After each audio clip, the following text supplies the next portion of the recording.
Hello, everyone. So, welcome to the recorded lecture series for cost accounting. I am going to begin with the first chapter, chapter number 13. And although I wanted these videos to be really small, for this one, you'll have to bear with me because there was no real meaningful way I could make the video small. I could not break them into two either. So let's just dig in as quickly as possible. Okay. As you can see, the name of the chapter is Strategy, Balance Scorecard, and Strategic Profitability Analysis. I am not going to cover balance scorecard in this chapter because it is essentially non-numerical and we already have plenty to do as far as the numerical portion is concerned. Okay. So let's go into strategy and profitability analysis. So first thing to do is to define strategy. Okay. Strategy basically is the method or the trick by which the company is using that the company is using to compete in the market. Typically we talk about two type of strategies. Either the companies follow a low price low cost, what we call a low cost leadership strategy, or the companies are following a what we call product differentiation unique type of a product strategy. You will see both kind of strategies and a whole bunch of hybrid activities out there and strategies out there in the market, but we will talk about two pure ones: cost leadership as well as product differentiation. Typically, by looking at the data, you would be able to figure out what kind of strategy a company is following. So I'm going to show you one. So here is our example company for today. Let us try to look at the data and what the question is saying. Okay, so we have XBlast, which is making an entry level product. Okay, in this question, they have already told us that they are following a cost leadership strategy. But even if they were not giving it to us, okay, there are things that we can look for in the data which will tell us what kind of strategy the company is following. For example, here, notice that we are given data for 2 years, base year and current year. Okay, base year is last year's information, and 2025 is current year's information. Notice that they have reduced their selling price. Okay, so that is a very typical hallmark of a cost leadership company. Cost leadership company is trying to lure the customers in by reducing their selling price or by reducing their waste, their improving their efficiency, etc., etc. Okay, so we will go into these kind of things as we do some calculations. Okay, now let us look at the paragraph that we are given down below. The question says conversion cost. Conversion cost, remember, is a combination of direct labor and manufacturing overhead, which are the two main manufacturing costs apart from direct material. Okay, it says they depend on production capacity, okay, and not on the basis of actual consumption. Okay, similarly, their selling and customer service costs, which are their operating costs, they also depend on the numbers of customers they can support, not the actual number of customers they serve. However, we are going to require this information a little bit later. They actual had 125 customers in 24 and increased their customer size to 150 in 2025. Question almost always asks you for the same two questions. One is to calculate the operating income of the 2 years, 2024, and then break up the change in this operating income into three components, which are called growth component, price recovery component, and productivity component, which will explain why and how the company's income has gone up. So let's go to the first basic calculation. I just copied the data on the side, and as you know, operating income for a company is revenue minus costs. Okay, so we calculate the revenue, we put together all the costs for both the years, and we have the income. Let us start with the revenue. We simply take the number of units sold times the price at which they were sold for each year, and we write down the revenue. Correct? Next, we go to the costs. We are going to talk about three types of costs here. One is the direct material cost. We pretty much do the same thing. raw material quantity consumed multiplied by the price per unit of raw material for both years gives us direct material. Third, conversion cost, we didn't have to multiply because that number was already given to us for both years. So we just copied it, right? Lastly, we have the operating expenses. We are not making a financial accounting income statement, so we don't have to worry about gross margin in the middle.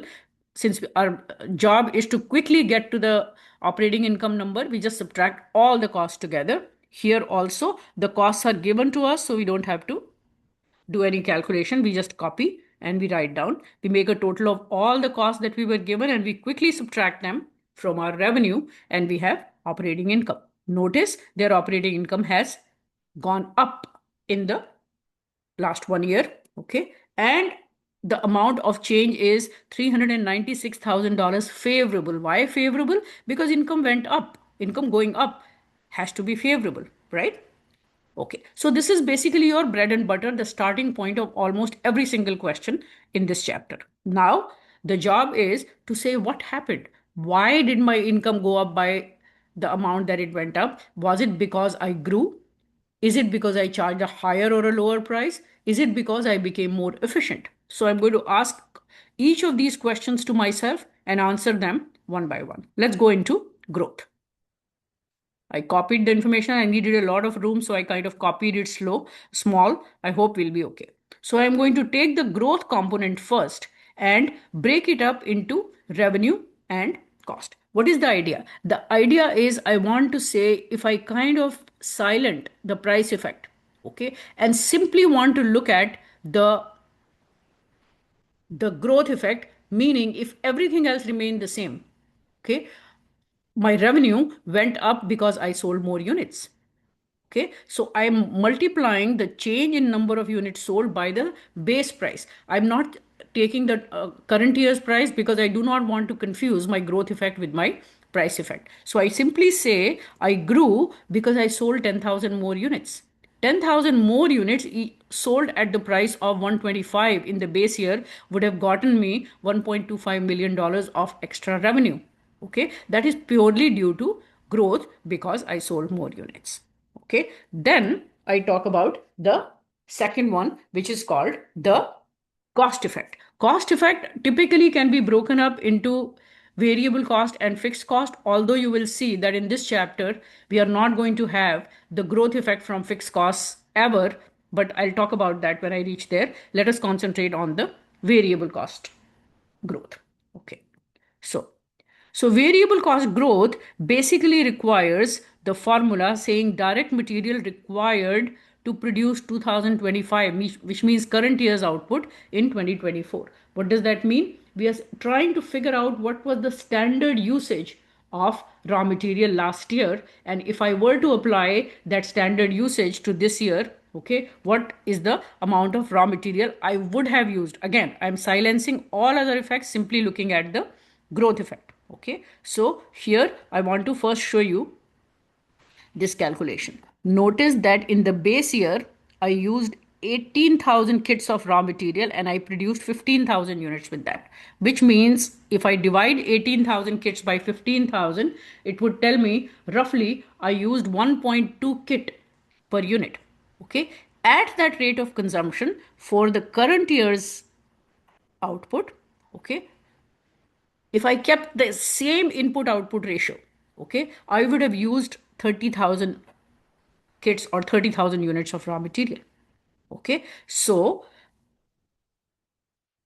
raw material required to produce the current year's output is 30,000. Raw material that I have actually used, okay, in 2024, okay, is 18,000. So that is what I have in my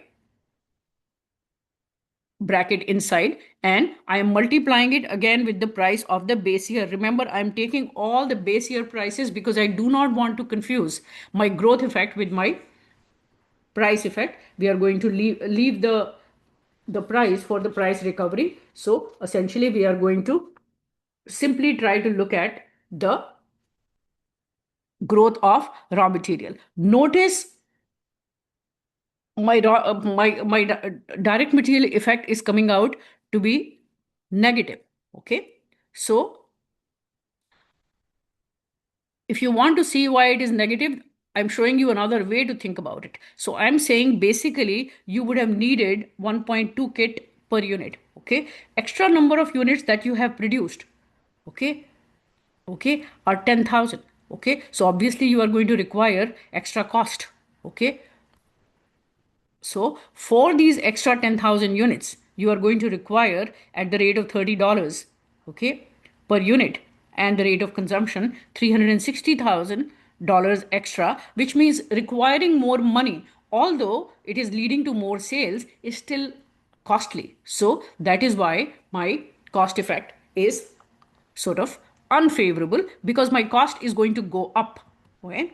Okay. Now let's talk about the fixed cost, which is your conversion cost. We remember that the cost for fixed cost was going to be was to be taken on the basis of capacity. Okay. My cost per unit is the same in both of them, and my processing capacity was 30,000 in the base year, but it has gone down, which means if I had 30,000 in the base year, I definitely had, okay, enough capacity to produce the next year's output. So I am always going to assume that my conversion cost capacity is not going to change, and therefore my second effect of conversion cost is always going to be zero. So we are going to leave that one alone, and we are going to say if we were to combine the revenue and the variable cost effect, we are going to have one favorable and one unfavorable. We combine the two, and you know that we have a net favorable growth effect of 890,000. We took a small hit in terms of cost of raw material, but overall we did quite well. Okay. Now let us go to the second one, which is called price recovery component. All right. So for price recovery component, essentially the idea is to again break it up into revenue and cost. First thing we are going to do is to purely look at the change in price, because it is this one is a price effect for all the three calculations: for revenue, for variable cost, and for fixed cost. We are essentially going to look at the prices. Okay. So here we are simply comparing, okay, the selling prices. Notice in this case, the company reduced the selling price. Okay. So you're charging $25 less. So clearly your revenue effect is giving you an unfavorable result, because when you reduce the price, obviously you make net income. Okay. Now let us talk about the cost effect. Given the data that you have, notice that my price remained the same. Okay. So my direct material, okay, is not going to give me a price recovery effect because I did not change the raw material price at all. Now let us go to the conversion cost. Okay. Conversion cost also, notice the cost per unit is exactly the same. Okay. So I do not have the favorable or the unfavorable impact on conversion cost. It's a simpler example. If it was not the same number, okay, we would subtract exactly the same way as revenue effect, but since it is zero, we're not going to bother. Okay. However, for the selling and customer service capacity costs, okay, we have a non-zero because my cost was 175 and it went up to 190. Okay. So that's what I have. The prices inside the bracket. Okay. And I am taking the price per unit for that. Okay. Sorry, the price per unit inside, and I'm talking about the capacity that I have of 200 customers, and I'm multiplying by that, and therefore I get a net negative, because obviously when I charge lesser price, I'm going to have an unfavorable impact. Okay. Now, once again, I combine the three as price recovery effect and see whether I have a net positive or a net negative. I combine the three. I'm copying the revenue effect. I don't have anything from material and conversion. Okay. So I'm simply taking the operating cost effect. Okay. And since they are both negative, I'm going to get a 625 plus 3, 628 unfavorable because for both the things my prices have gone down. Okay, let us go to the third one, which is called the productivity component. Productivity component essentially measures any improvement in efficiency, meaning did the company use fewer resources per unit? Meaning, can I do my work more efficiently? Meaning, using lesser raw material per unit, using lesser labor hours, etc., etc. Okay. So let us try to look at the direct material productivity or efficiency component. Okay, so let us try to once again bring back that calculation that we had done earlier. In order to produce the 25,000 units for current year, okay, if I had worked at the same efficiency as last year, I would have expected myself to use 30,000 units of raw material. Correct? Okay, that is basically the calculation that I'm going to use. However, I used only 27,000 kits. Okay, which means my efficiency must have gone up, right? So on 3,000 units, which are 30,000 units that I was expected to use, okay, and actual quantity that I have used. So I'm using 27,000 here and I'm using 30,000 here. Okay, and each one of them is coming at a standard price of 30. So I have saved myself $90,000 of savings because I used my raw material more efficiently. Okay. Now let us go to the conversion cost savings. Are there any conversion cost savings? Notice that my numbers have gone down from 660 to 616, which means $44,000 I have saved even on my conversion cost. Okay, so now I combine the two. One thing I should have said, which I did not say earlier, is that because we are talking about efficiency, essentially we cannot measure efficiency on revenue, and therefore I started with the cost rather than talking about revenue at all. Now I'm going to combine my two effects. I have both favorable, which are also the hallmark of a cost leadership company. It essentially makes most of its money by improving its efficiency. Okay, so you have 90,000 coming from material and 44,000. Okay, nothing is coming from selling and service customers cost because we had the same 200 customers capacity. Okay, so I did not make any efficiency improvements or deterioration there. So my selling and service customer will give me a 0. I combine the three and it gives me a favorable 134. Everybody okay? All right. This is basically the summary of what we have done so far. Okay. So here, although the exam is not going to give you all these numbers to calculate, you can see that this was your original operating income. This was your final operating income. Your change in operating income was 396. And if you were to combine this, this, and this, these three effects should come out to 396. Otherwise, you've made a mistake. Okay. So they have successfully increased their operating income. And you can see, I just want to erase a little bit so that you can see the impact of, okay, their